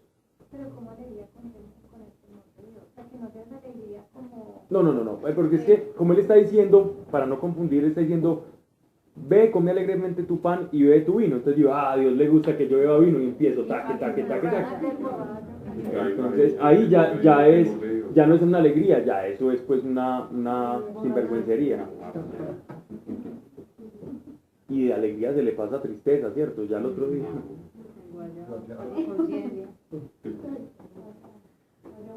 Dice, pues que se agrada a Dios en tus buenas obras. Buenas obras, miren ustedes que buenas obras aquí son las obras en las cuales nosotros buscamos la felicidad. A Dios le gusta su felicidad. Dios busca, le gusta y le podemos pedir por nuestra felicidad. No, Señor, es que yo te entrego todo esto tan malo que me pasa y es que me va a seguir pasando y tú eres más feliz porque es que a mí me pasa todo lo malo. Aquí no están diciendo eso. Hacían sacrificio para que Dios les diera algo, subiendo corosos. Todo penitencia, todo penitencia, todo penitencia. Pero aquí Salomón está diciendo, miren, la felicidad es una buena obra para Dios. Pero entonces yo tengo una pregunta cuando... Sin decir que la penitencia sea mala, no, eso es otra cosa. No, pues porque la veces dice que un ayuno al mes no hace daño a nadie. Pero lo que yo digo es, por ejemplo, cuando las pruebas, que son para acercarte más a Él, para que uno, a través del temor, pues, el respeto y el amor que los tiene. Dios pone sus pruebas, Dios pone sus caminos, Dios te presenta, Dios te revela. Y a veces nosotros con ese riesgo, con ese manto que mantenemos, no nos damos, no nos percatamos de las personas o lo que nos está mostrando Él. También está hablando como de lo que está diciendo. Es decir, cuando Dios se alegra de nuestra felicidad. Pero por ejemplo cuando los momentos de frustración o de alegría, De tristeza, lo que quieres. todas las emociones del ser humano, de nosotros. Jesús las como experimentó. hijos, sí. Okay. Entonces nosotros Jesús también se siente. Se conduele, pues. Sí, claro. Por eso es que él es sacerdote perfecto. Solo Jesús podría ser sacerdote perfecto si pasando todas nuestras tentaciones y nuestros problemas. Él es mediador, por eso Él nos entiende en todo. Porque Él pasó por todo lo que tú pasaste. Entonces, el sacerdocio de Jesús es tan perfecto que tuvo que pasar por tu situación. No es el que dice, oh, yo tengo el poder de Dios, ven y te rescato. No. Es el que pasó por tu situación para ser el sacerdote perfecto. Un mediador perfecto. Pero si se pone triste, papi, o él no, porque él sabe que igual vas a salir de ahí, que es por tu bien. Y él ve después, o él te pone triste porque te ve triste. Él ama. Llora con Dios. El que ama, miren que el amor de alguna manera tiene un vínculo con el sufrimiento. El amor tiene un vínculo con el sufrimiento. Quien ama experimenta un éxtasis muy grande, pero también dentro de ese éxtasis hay como una punzada de sufrimiento. Así sea muy rico y uno está en las mieles del amor. Siempre hay como una especie de punzón ahí en el corazón. Siempre hay como un punzoncito. Hasta que no nos encontremos cara a cara con Él y estemos en su plenitud y en sus brazos plenamente, no vamos a dejar de experimentar ese punzoncito. Y si Él, amándonos, ve que uno de sus hijos se aparta, el sufrimiento de Dios no es el sufrimiento psicológico nuestro, el sufrimiento de Dios es un sufrimiento diferente. Dios es un ser muy diferente a nosotros. Las emociones de Dios son muy diferentes. Cuando dices que Dios es celoso, entonces, no, yo no voy a mirar a nadie, porque es que como Dios es celoso, no, eso es otro cuento. Que la gente empieza a decir una cantidad, a coger unos clichecitos ahí, pero no. Con la parte de la idolatría, porque él mismo dice, yo soy un Dios celoso. Pero no es por celoso de que, ay, no se vayan con esos dioses, porque no, eso es muy feo, no. No es celoso. Celoso es el celo con que la gallina cuida a sus pollitos. Es celoso de amor por cuidar.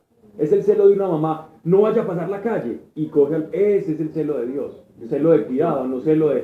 De protección. Ese no. Siempre está protegiendo los en todo momento. Pues ¿Qué? desde que siempre nos va a estar protegiendo en todo momento. Ese es el celo de protección. Porque yo he visto que he escuchado por ahí algunas niñas decir, no, es que yo no miro porque es que como Dios es celoso y eso no tiene que ver con eso. Pues no es celo, eros pues de romance, no. Es celo de cuidado, aunque también entra porque él te quiere cuidar el corazón, entonces no quiere que te la embarres. Sí lo puedes ver por ese lado, pero no por el lado de una pareja. ¿Ya? Ok. Sigo. En todo tiempo Sí. sean blancos tus vestidos y nunca falte ungüento en tu cabeza. Ok. Resulta que en épocas de reyes, digamos así, como las comidas especiales de ellos siempre se ponían vestiduras blancas en los banquetes, eran vestiduras blancas y el ungüento era aceite, era como, Un perfume. era perfume, literalmente eran perfume. Entonces él está diciendo como que la vida de nosotros debemos estar preparados para buscar el gozo en nuestra vida. Es decir, que tenemos que tener una preparación para el gozo. Si no tenemos gozo, tenemos que buscarlo. Es una tarea, es una misión que Dios nos da aquí. Busquen el gozo. Allí donde estén, intenten buscar una situación para disfrutar. Vístanse. Estas vestiduras blancas no en balde las utiliza Jesucristo. Todo el tiempo, todo el Nuevo Testamento, todo el Apocalipsis nos hablan a nosotros de vestiduras blancas. ¿Por qué? Porque el encuentro con Dios es un banquete. Por eso Él dice que cuando nos encontremos con Él, Él va a ir por nosotros y tenemos que estar con nuestras vestiduras blancas, que en este caso tiene que ser nuestra fe reflejada en las obras, ¿cierto? En que lleguemos a Dios con arrepentimiento, con una vida cambiada, transformación, etcétera, etcétera. Ay, Dios mío, ya me agarra el culo. Bien.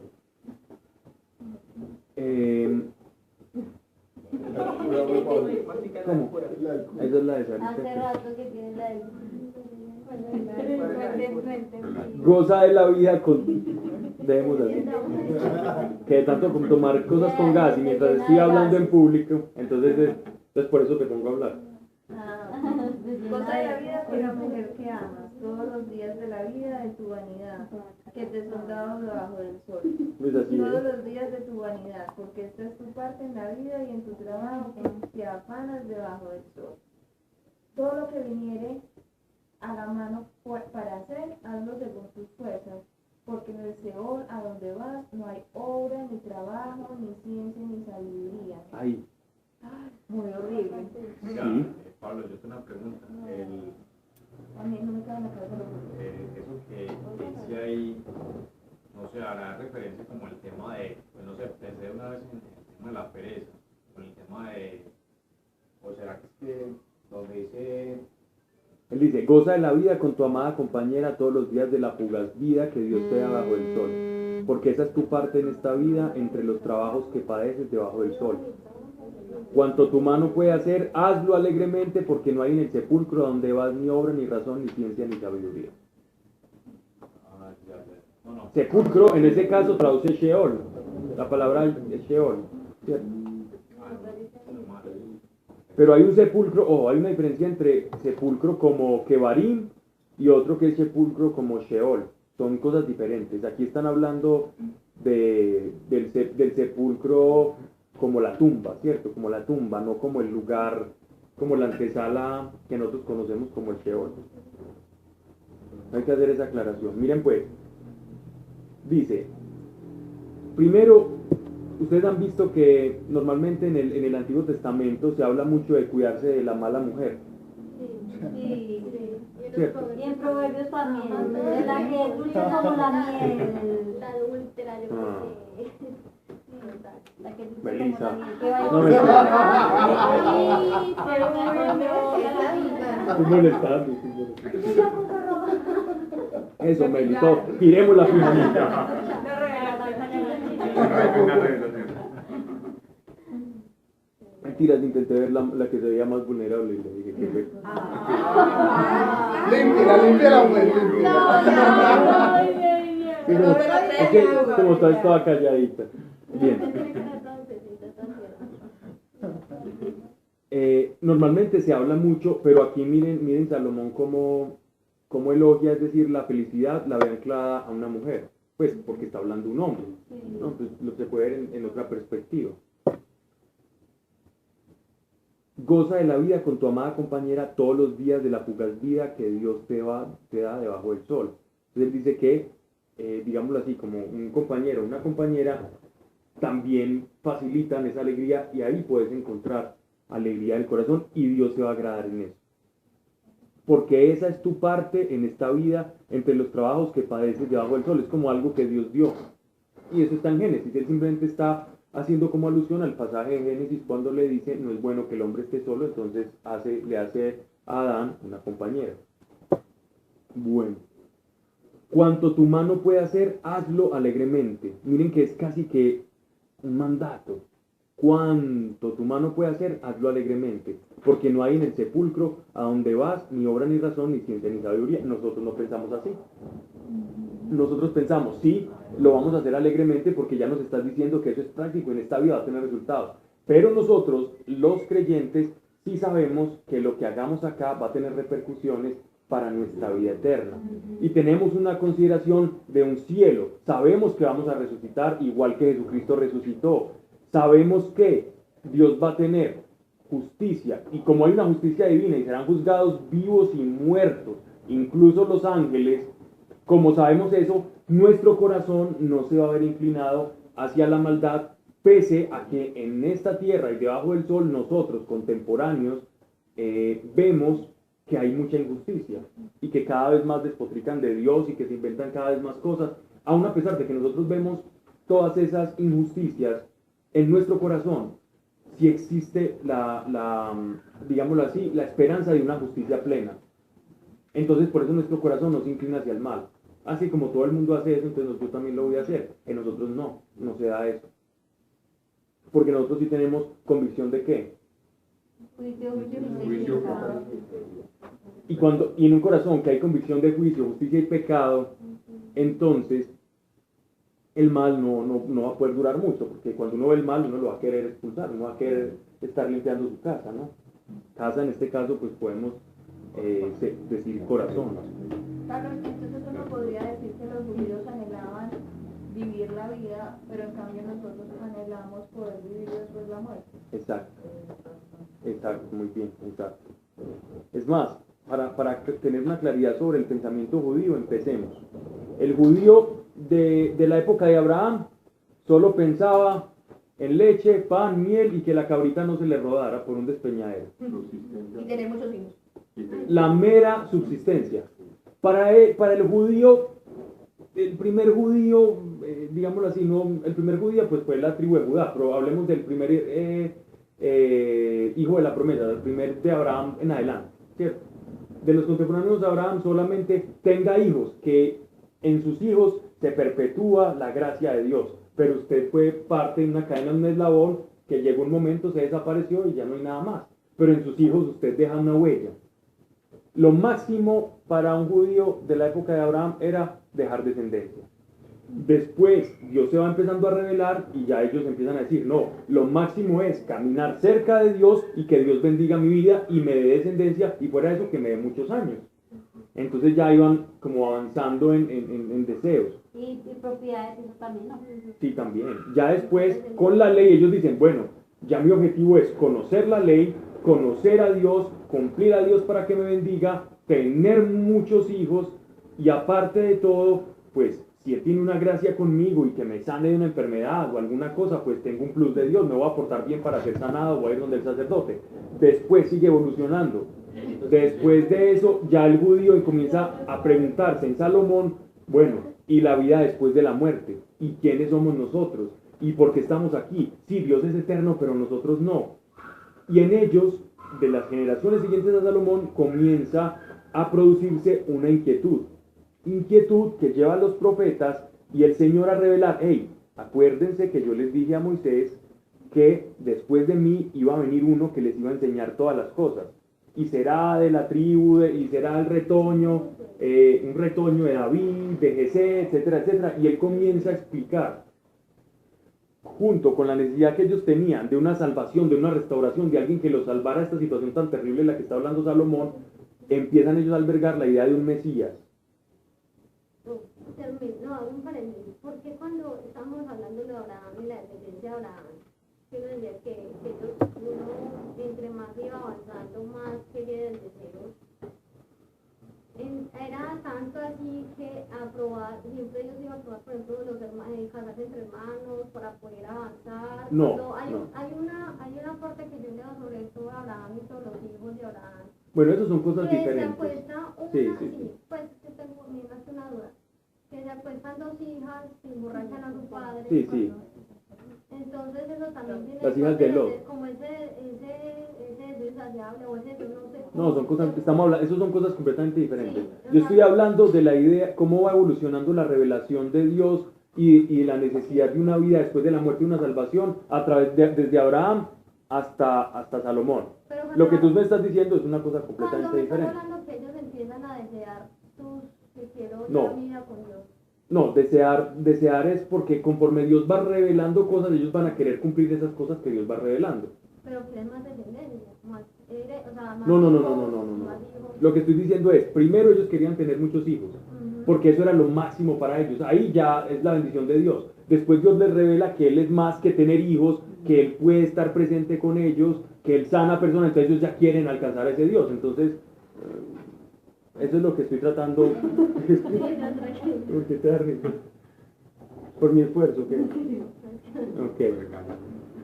Pablo, me dijiste por qué los proverbios mencionan a la mujer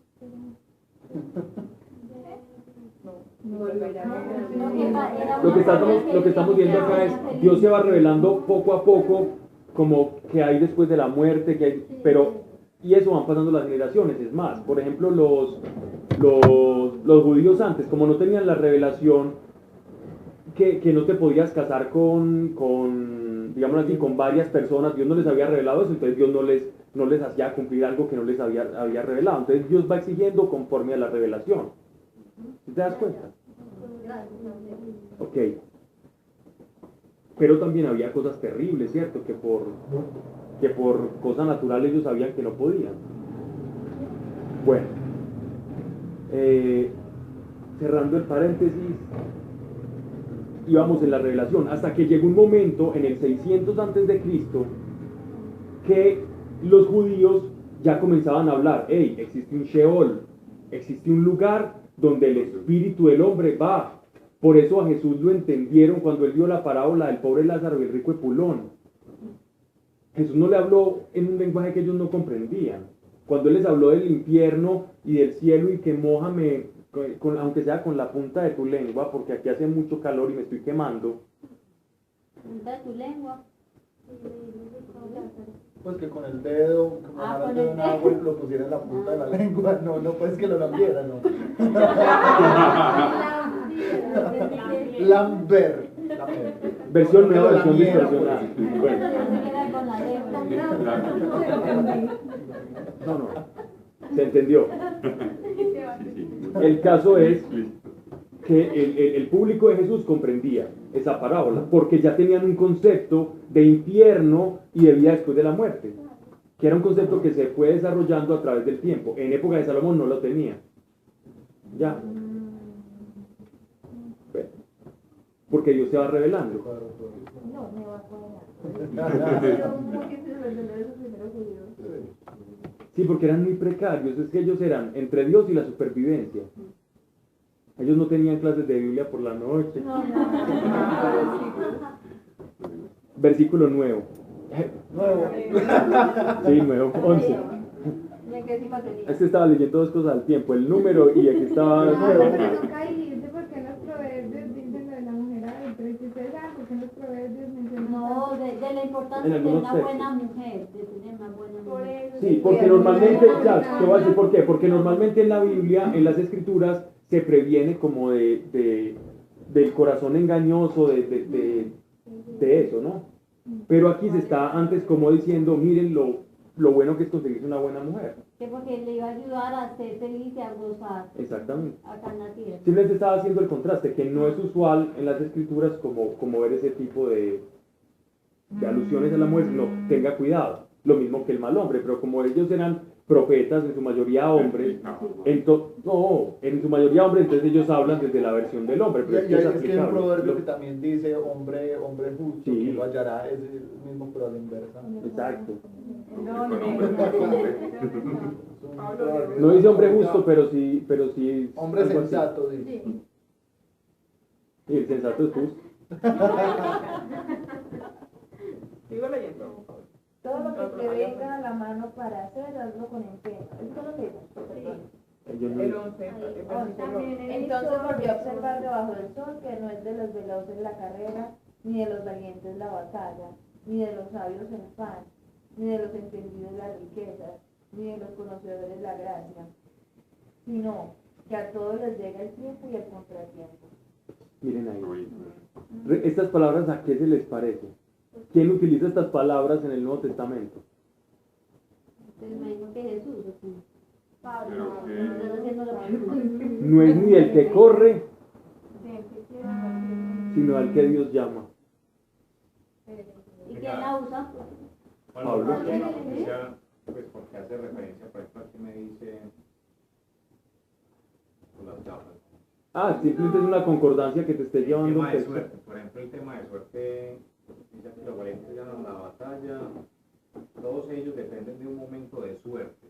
No, pero aquí la suerte, aquí el Contexto. ¿qué traducción tenés? ¿Qué Biblia Te digo tenés? porque el tiempo y la mala suerte alcanzan a todos. Exacto.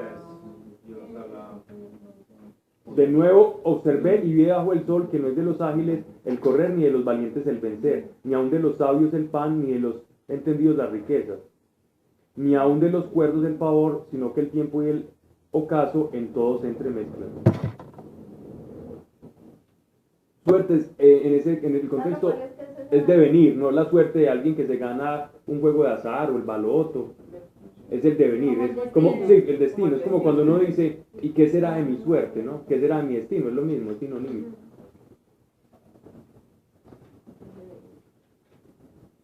Pero ahí el contratiempo es... Para los judíos no había suerte, la suerte para el judío no existía.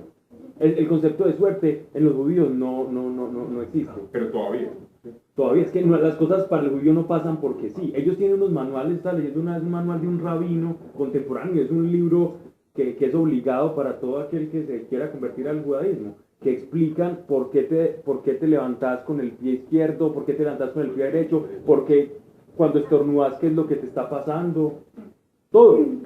Es decir, Pero es que si haces esto, te pasa esto. sí, para ellos todo es una cadena consecuente, ¿cierto? Nada pasa porque sí, entonces la suerte para ellos no existe. Suerte, ridículo. De hecho Jesús decía, no cae la hoja de un árbol. Jesús, Sin que Dios lo permita. exactamente, Jesús nos da a entender también, nada pasa porque sí, nada está como al azar. El azar no existe en este mundo. Así usted llegue y diga, ¿cómo así que no, Pablo? Entonces vea, allá en la Universidad de Antioquia, en el Museo de Física, tienen algo que se llama el péndulo caótico.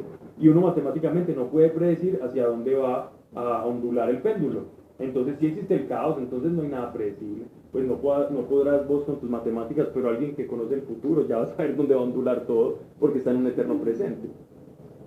Entonces no te la vas a escapar con tus pequeñas leyes.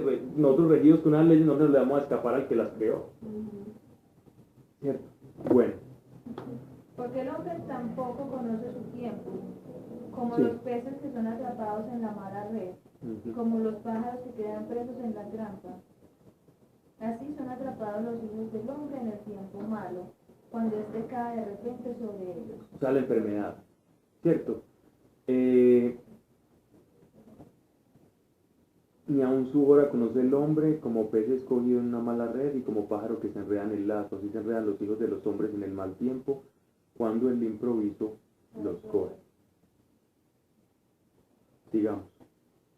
También he visto esta sabiduría debajo del sol, la cual me parece grandiosa. Miren esto. Había una ciudad pequeña con pocos hombres en ella, y con ella vino un gran rey, y la rodeó edificando contra ella grandes torres de asedio. Y se encontraba en ella un hombre pobre pero sabio, el cual con su sabiduría libró a la ciudad, pero nadie se acordaba de aquel hombre pobre.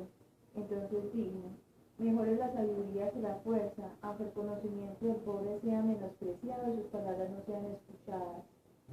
Las palabras del sabio, oídas con sosiego, son mejores que el grito que gobierna entre los necios. Mejor es la sabiduría que las armas de guerra, pero un solo pecador destruye mucho bien. Dejemos que Salomón hable solito, para yo no intervenir ahí en lo que cada uno entendió. Las moscas muertas hacen hereder el frasco del fino perfume del perfumista. Ya estamos en capítulo 10. Capítulo 10. Vamos a leer, vamos a leer sin que yo intervenga, para que cada uno, porque aquí lo que él está dando es consejos consejos sapienciales, ¿no? Está dando ya como consejos de sabiduría. Esto es sabiduría pura hablando, qué es mejor, qué nos conviene y qué no aplicar prácticamente. Esto ya parece mucho como proverbios, ¿no? Total. Entonces vamos a dejar que Salomón hable por sí mismo y si hay algo en lo que pueda intervenir y que haya que hacer salveas, la hago. Si no, sigamos. Las moscas muertas hacen el frasco fino perfume del perfumista. Así afecta un poco de necedad a la sabiduría y a la honra. El corazón del sabio se inclina a su derecha, pero el corazón del necio a su izquierda. Aunque cuando el insensato anda en el camino, le falta entendimiento y a todos hacer saber que es insensato. Si el ánimo del gobernante se excita contra ti, no abandones tu puesto, porque la serenidad apacigua grandes ofensas. Hay un mal que no observado bajo el sol, como el error que proviene de un gobernante. El insensato es colocado en grandes alturas y los ricos habitan en posición humilde. He visto siervos a caballo y a príncipes andando a pie como siervos. El que cava un hoyo caerá en él, y el que rompa el cerco le morderá una serpiente. El que corta piedras se lastimará con ellas, y el que parte leña corre peligro con ella. Si se embota el hacha y no es afinada, hay que añadir más esfuerzo, pero es más ventajoso aplicar la sabiduría. Si la serpiente muerde antes de ser encantada, de nada sirve el encantador. Las palabras de la boca del sabio son agradables, pero los labios del necio causan su propia ruina. El comienzo de la palabra de su boca es necedad, y el fin de su hablar es la locura nociva. El insensato multiplica las palabras, aunque el hombre no sabe lo que ha de suceder, y lo que habrá de ser después de él, ¿quién se lo declarará? El duro trabajo fatiga al necio, de manera que él ni siquiera sabe cómo ir a la ciudad. Hay de ti, oh tierra, cuando tu rey es un muchacho y tus príncipes se festejan de mañana. Bienaventurada tú, oh tierra, cuando tu rey es un hijo de nobles y tus príncipes comen a su hora, para reponer sus fuerzas y no para embriagarse. Por la pereza se hunde el techo, y por la flojedad de la mano tiene goteras de la casa. Tiene goteras en la casa. ¡Ay, ese es el mono! Miren esto. ¿Mono? Sí, el de la historia de las 8 días. Ah, María, claro. Es verdad, yo me cansé. En eso fue cuando yo pensé. Miren esto. Yo, claro, Voy a resaltar esto. Por la negligencia se cae la techumbre y por la pereza se dan goteras en la casa. La pereza. Es que me acuerdo una vez en misa, el padre Pedro justo decía eso. La Biblia dice, el perezoso se le va a caer su casa, porque Claro. Dios no ama al perezoso. A Dios no le gusta la pereza. El perezoso se va a quedar en casa, sin techo. Esta expresión goteras en la casa se puede traspolar a nuestra vida, ¿no? A goteras en nuestra vida, no necesariamente tiene que ser la casa, porque un perezoso puede heredar una casa muy bonita que nunca se le va a llenar de goteras. Pero su vida va a estar llena de huecos, va a estar llena de cosas, de insatisfacciones. La pereza es una ilusión muy, muy maluca, porque es la ilusión de que voy a pasar bueno sabiendo a futuro que voy a estar maluco. Entonces, hay una cosa muy maluca dentro de la pereza, y es que uno sabe que la va a pasar mal y sin embargo se deleita en un ratico. Por lo tanto, el corazón del perezoso se termina volviendo un corazón ansioso. No hay perezoso que no sea ansioso. No hay perezoso que no sea ansioso. Exacto. Es como cuando uno sabía que tenía que preparar un examen y no lo hizo por pereza, o por ver Teletubbies, o por ver qué es.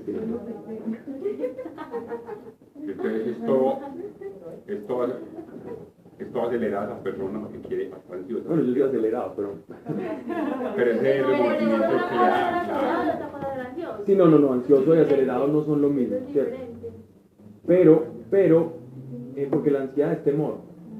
Es temor, y el temor viene porque pudiendo hacer lo que tenía que hacer no lo hice. Entonces ahí viene la ansiedad del perezoso. ¿Sí ves? Pero no es por ejemplo, lo que ejemplo que estás dando, por ejemplo, que que no estudió. Y entonces faltan 10 minutos y faltan otro que quiere hacer Exactamente, esa es la ansiedad Tanto que, como que sabe que lo esa es la hace, ansiedad pero que, lo puede que perder. trae la pereza. Esas son las goteras de la casa, que, no que son cosas que te van a producir. Entonces el perezoso, ¿qué pasa con el perezoso? No es que Dios lo odie, no es que Dios no lo ama, Dios ama al perezoso, Dios ama al pecador, Dios ama al lujurioso, Dios ama al rabioso, Dios ama a todos. Por más perezoso que sea, Dios no lo va a amar. Ya hay un perezoso, Dios va a decir, qué perezoso tan lindo, pero como se autodestruye. Pero cómo se autodestruye. No quiero que te autodestruyas. Entonces te enseño. Escucha la sabiduría, escucha estas palabras. Por eso dice que, como es, no pierdas el tiempo es valioso para Dios, se relaciona cuando la pereza, entonces el tiempo es valioso para Dios. Por ejemplo, Más que para Dios es para nosotros. Para Dios el tiempo es tiempo. porque lo que tenemos existe. Para Dios el tiempo no vale nada. O sea, que eso viene a decir que uno se está, pues, como dices, Autodestruyendo. El problema es de nosotros, no de Dios. Porque Dios ya es un ser. Sí, Dios está en la eternidad.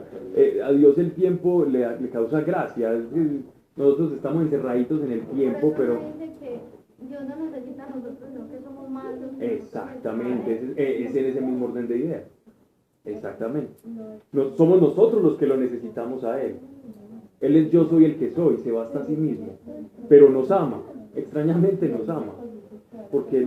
Porque Él es así. Porque Él es así, gracias a Dios.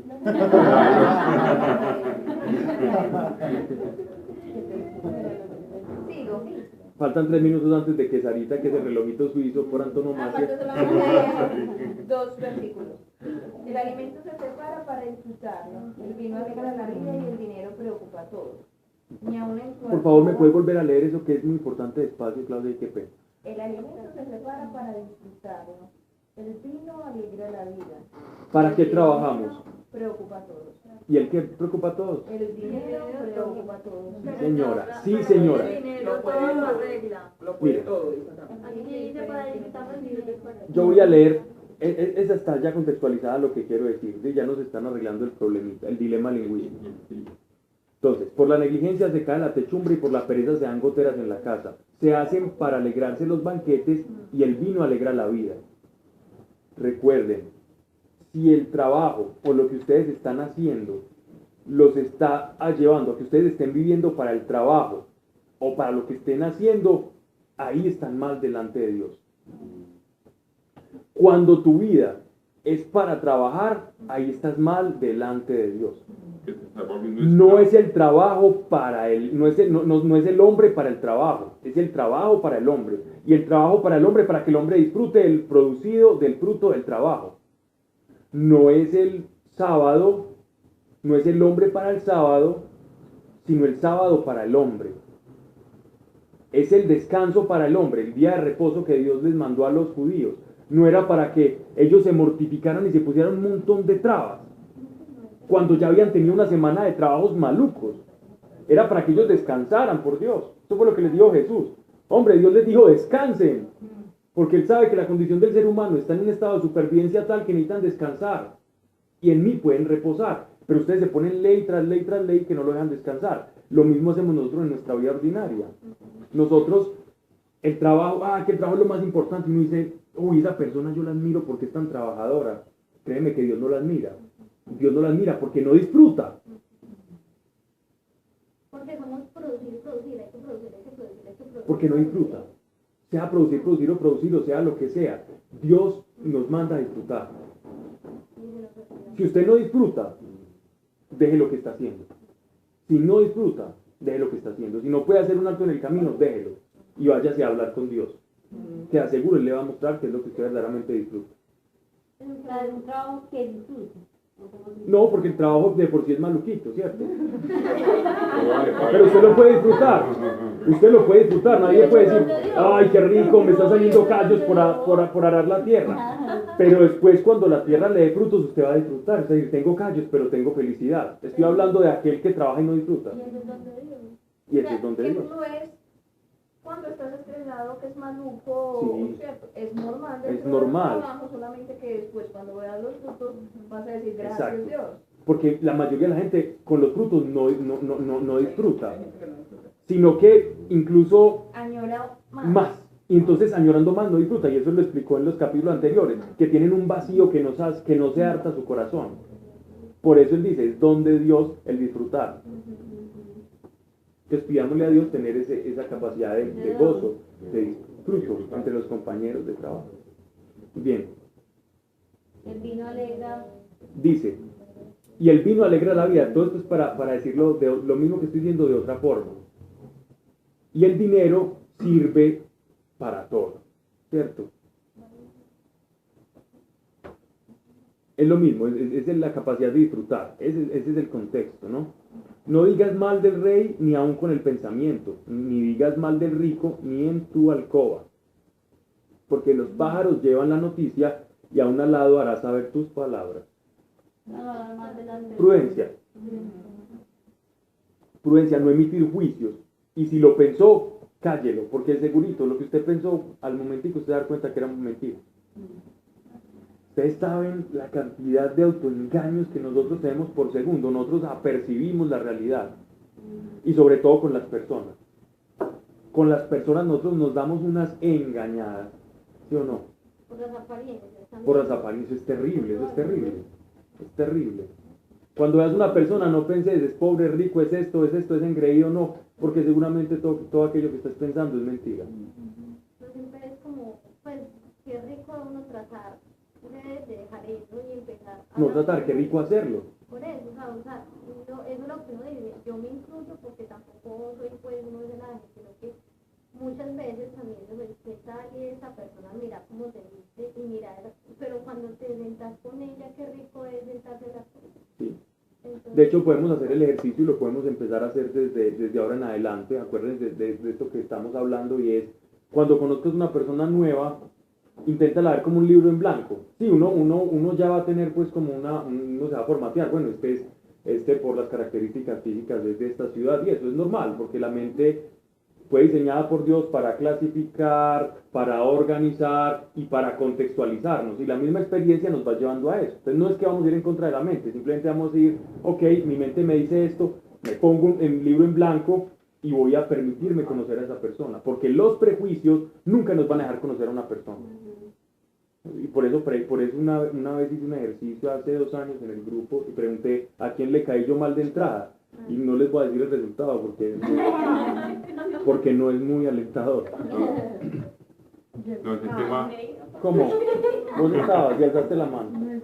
Ah, bueno. yo lo quiero decir como Tú alzaste las dos. Hasta Natalie creo que fue la que dijo que le cayó muy mal María Alejandra. Ah, sí. sí, Sí. yo retiro pues. Sí, entonces, mira, y ya después dice, no, pues, porque uno tiende a decir, yo le caigo, digamos, le Prejuicio. cae mal Erika, pero porque si yo ni siquiera la digo, Pues eso es normal.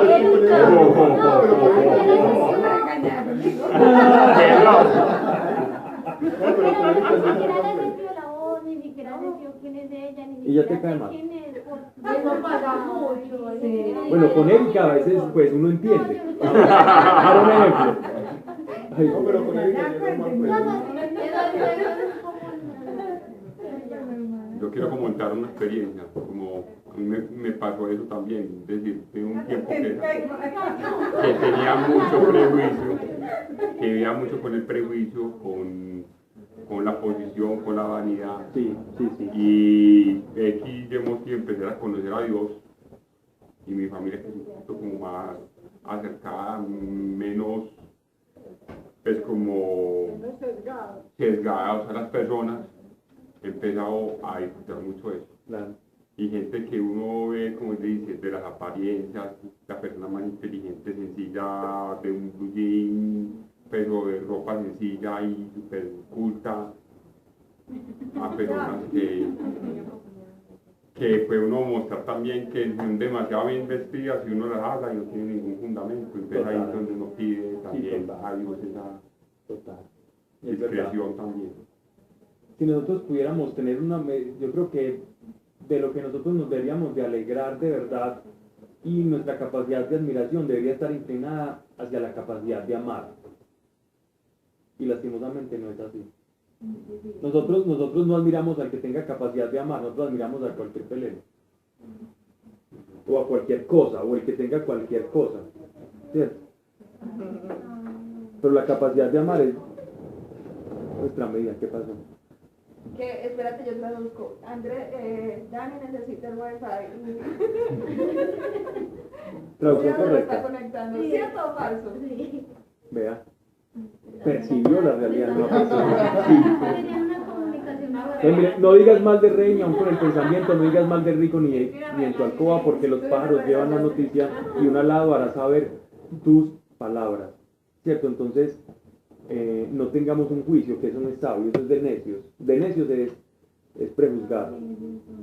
Nosotros tenemos tendencias muy necias, entonces andamos prejuzgando y cuando nos conocemos ya decimos, ya, y uno vuelve y uno otra vez dele y dele y dele y dele. El problema es cuando uno comprueba. Es un círculo Yo les dije. Sí, también puede pasar que lo que tú veas en un momento efectivamente es. O hay clichés, entonces si uno ve un tipo andando en una camioneta todo embambado así, ¿no? Y, ya. No, pero muchas veces Dios permite eso para fortalecer. Y es un cantante vallenato y no era un traquero. No, mentira. Era Pipe el bueno. Mi cantante vallenata, María. Pero muchas veces uno no sabe como terminar de la persona, pero se siente como Que se va de la cabeza con los dientes. Sí, también, o puede haber un discernimiento, pero por lo que te están viendo acá es no lo hables, no lo digas, callátelo, seamos prudentes. Sea que el prejuicio se convirtió en un juicio valedero, ese no es el problema es no tener el prejuicio. Es que dicen ahí, No digas. No, y por ejemplo, que pena, a mí nada me pasó, pero en el grupo iba una persona, a mí no me entraba ni 5. Echala al agua. Dios, Está no, aquí, y, está aquí. no, y eso es difícil, porque por lo general me cae todo el mundo como que bien. Pero Yo le digo, madre, No, y hasta que lo invitó, y hasta que lo invitó. Pues no, y ya Dios me tiene subiendo todos los lunes a la ceja con él, mentiras, claro. no le caigo mal a nadie. Que no me llevas bien, que no me cae mal nada. Hagámosle ejercicio No, para- pero que quiero todo el mundo. Pero Así, amor. entonces yo, madre, y Dios me tenía, acérquese a ella, hable con ella. Ella. Ella, pero entonces, y entonces yo digo, bueno, Dios me va a formar el carácter acá, y luego me di cuenta que era la persona físicamente se me parecía una tía con la que yo tenía mucho problema. O habla como tal, Exacto, tiene la actitud sí. de tal, sí. Y entonces yo, y era como fuertecita de carácter, pero entonces ya luego empecé yo a tratar con ella, y Dios ya de un momento a otro me caía lo más de bien. Y Y ya te las subís cosas... conmigo para la ceja. Y tu tía ya te empezó a caer mal. Sí, mi tía ya me empezó a caer bien. No me caía bien, sino que chocábamos mucho. Pero ya a raíz de eso, como que me fue más fácil acercarme. Ya a raíz de eso me fue como más fácil acercarme. ¿Y si se parece a tu hermano? No sé quién es la otra persona, Pero esa quién es la tía. Busque quién se parece. Pónganos una fotografía. Ok, Traigo el álbum, ¿o qué? un álbum de Jen. Se pasó. Ahí sí, prácticamente la pobre tía. Esa fue la señora del director de la semana pasada.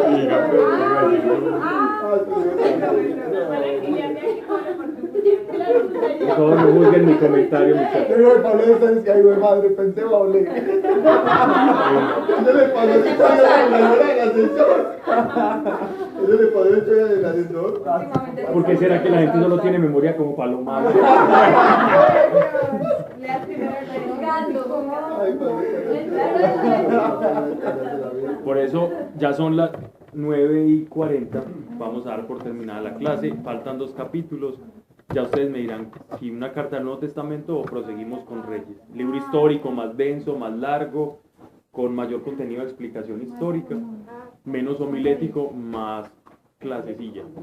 Bueno, Carta.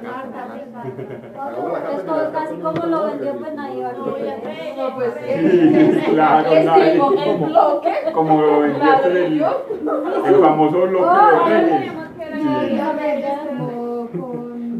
No, yo antes por eso la compro Famoso más. la- A mí me encantan los del Antiguo Testamento. Sí, a mí también. Yo quiero Reyes. si ves, se hundió. Se volvió. Hay gente que le gusta la remolacha, hay gente que le gusta los helados. Se vende. A mí. Se vende. Bien, vamos a orar para que poco o mucho que hemos hablado acá, que sea palabra de Dios, se guarde en nuestro corazón de verdad. Que un principio de Dios aplicado en la vida, por uno que sea, dando resultado, hacen demasiado. Porque es como cuando uno pone una semilla, que por pequeña que sea, poniéndola ahí y sembrándola, y sale frutos y árboles dan frutos y sigue, así son los principios del Señor. Padre, gracias te damos por tu amor, por tu perfección, porque tú nos has elegido, tú nos llamaste a cada uno. No hay ninguno acá, Señor, que se haya escogido a sí mismo y haya dicho, ay, yo quiero creer y entonces comienzo a experimentar. Sino que tú nos has llamado y por ese llamamiento, Señor, nosotros respondiendo a él, hemos experimentado, Padre, lo que es tu verdad. Podemos ver estanterías, libros que hablan mal de ti, que dicen que tú no existes, Señor, y nos podemos reír o a veces entristecer porque ellos no te han conocido, porque no te han dado la oportunidad para conocerte, o porque a veces también la soberbia y la vanidad de las personas, creyendo que con la mente pueden entender lo que está por fuera del tiempo y el espacio, Señor, creen que con eso pueden desecharte, Padre, pero gracias, porque tú nos has señalado y nos has hecho partícipes de tu verdad y la revelación del Mesías, de tu Hijo Jesucristo, y por medio de él y para él, Señor, vivimos conforme el uso de tu palabra, Señor, que hoy hemos aprendido, que hemos escudriñado y que permanezca, Señor, en nuestra mente y corazón y la podamos poner por obras en el nombre de Cristo Jesús. Amén. El relojito suizo se está descuadrando. Sí, ya no acoso. Como por depende de Excelente. Ajá.